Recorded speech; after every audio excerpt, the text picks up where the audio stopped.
नबी करीम अलैहिस्सलाम की खिदमत में एक शख्स ने आके कहा, या रसूल अल्लाह सल्लल्लाहु ताला अलैहि वसल्लम, मेरे भाई का पेट खराब हो गया, दस्त आते हैं। हुजूर ने फरमाया शहद पिलाओ। शहद पिलाया, फिर आ गया, कहा या रसूल अल्लाह बीमारी तो कुछ बढ़ गई है। हुजूर ने फरमाया शहद पिलाओ। वो डॉक्टर हैं जो दवाइयां बदला करते हैं, वो हकीम है जो दवाइयां बदला करते हैं। ये मेरे रसूल पाक का दरवाजा है। जो दिन को कह दिया दिन है तो दिन निकल आया, जो शब को कह दिया शब है तो रात हो के रही।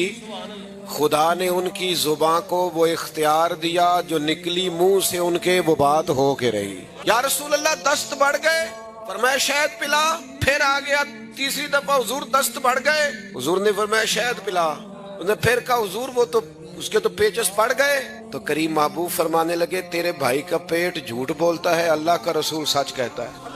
जा जा के उसे शहद पिला। वो कहता है शहद ही पिलाया तो अल्लाह ने शिफा अता फरमा।